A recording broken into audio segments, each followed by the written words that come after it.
నెల్లూరు నగరం 42వ డివిజన్ కి చెందిన అబ్దుల్ మస్తాన్ వైసీపీలో చేరిన విషయం తెలిసిందే. ఈ క్రమంలో ఆ డివిజన్ చెందిన టీడీపీ నాయకులు మస్తాన్ మీడియాతో మాట్లాడారు. తమ పార్టీకి చెందిన కొందరు వైసీపీలో చేరినా కూడా తాము మాత్రం పార్టీ మారే ప్రసక్తే లేదని తేల్చి చెప్పారు. తామంతా కోటంరెడ్డి శ్రీనివాసరెడ్డి ఆధ్వర్యంలో పనిచేస్తామని వెల్లడించారు. మాజీ మంత్రి నారాయణను అధిక మెజారిటీతో గెలిపించేలా కృషి చేస్తామన్నారు.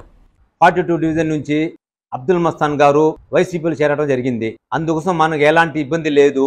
మేము అన్నలము, మా జిల్లా తమ్ముడు ఉన్నాడు, మా మేనల్లు ఉన్నాడు, అందరూ ఉన్నాము. మేము ఈ రోజు కూడా తెలుగుదేశంలో కొనసాగుతున్నాము. రేపు వచ్చే ఎన్నికల్లో సీనన్న ఆధ్వర్యంలో నారాయణ సార్కి మేము భారీ మెజార్టీతో మన ప్రాంతం నుంచి గెలిపిస్తాం. 42 డివిజన్ నుంచి జై చంద్రబాబు, జై లోకేష్. 42వ డివిజన్లో ఉన్నటువంటి తెలుగుదేశం ఇన్ఛార్జ్ అబ్దుల్ మస్తాన్ ఈరోజు వైసీపీలో చేరడం జరిగింది. అందుకని ఈరోజు మేము ఇది ప్రెస్ మీట్ పెడుతున్నాము. ఈరోజు 42వ డివిజన్లో అతను ఒక్కరు పోయినంత మాత్రాన తెలుగుదేశం నుంచి ఎవరు ఆ పార్టీలో పోలేదు. మేమంతా వాళ్ళ అన్నలు అల్లులం, ఆ ఫ్యామిలీ మొత్తం టీడీపీలోనే ఉంది, టీడీపీలోనే ఉంటాం. సీనన్న నాయకత్వంలో నారాయణ గారిని గెలిపించే దానిలోనే మేము ఉంటామని చెప్పి తెలియజేస్తున్నాము.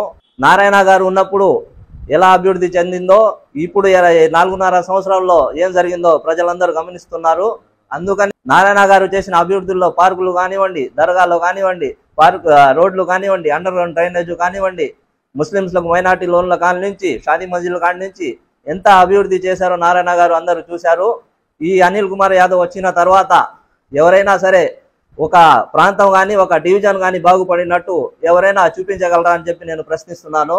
తరాలు పార్టీలు మారినా, ఎంతమంది నాయకులు వచ్చి పార్టీల నుంచి జంపింగ్ అయినా తరం ఒకటే, మన అజెండా ఒకటే, మన నాయకుడు ఒకటే. ఆ ఒక్క నాయకుడు ఎవరంటే మన నారా చంద్రబాబు నాయుడు గారు. ఇక్కడ ఉన్న పెద్దలు గౌరవనీయులైన సీనన్న గారు, అదేవిధంగా 42వ డివిజన్ నుంచి మన కళేశభయ్య గారు. మేము ఎప్పటికి కూడా తెలుగుదేశం పార్టీని విడిచి పోయే పరిస్థితే లేదని చెప్పి ఈ సమయముఖంగా మీకు తెలియపరుస్తున్నాము.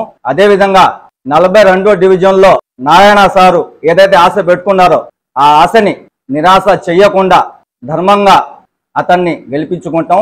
భారీ మెజారిటీతో, మళ్ళీ చెప్తాం, భారీ మెజారిటీతో నారాయణ సార్ని మళ్ళీ మేము ఒక ఎమ్మెల్యేగాను ఒక మంత్రిగాను చూస్తాం.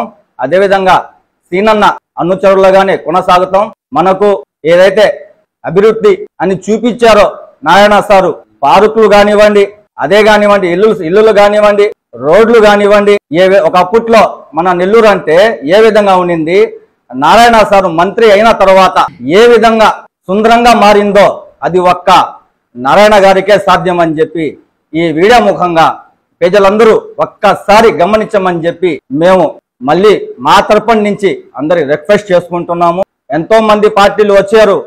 ఎవరు పేదవాళ్ళకి ఉన్నవాడు స్థానానికే పొందాడు గాని పేదవాడు పేదవాళ్ళలాగానే ఉన్నాడు. ఒక్కటే తెలుగుదేశం పార్టీలోనే మనకు పేదవాడికి గుప్పడంత అన్నం, కడుపు నిండా అన్నం ఒక్క తెలుగుదేశం పార్టీకే అది చెందింది తప్ప మరొక్క పార్టీ ఏది కూడా పేద ప్రజలకు న్యాయం చేసినట్టుగా ఎక్కడ కూడా ఆధారాలు లేవు. డబ్బులు చూసి పోయేవాళ్ళం కాదు, మంచితనం అనేది ఒక్క తెలుగుదేశం పార్టీకే సాధ్యం అని చెప్పి ఈ సమావేశంగా మేము తెలియజేసుకుంటున్నాం.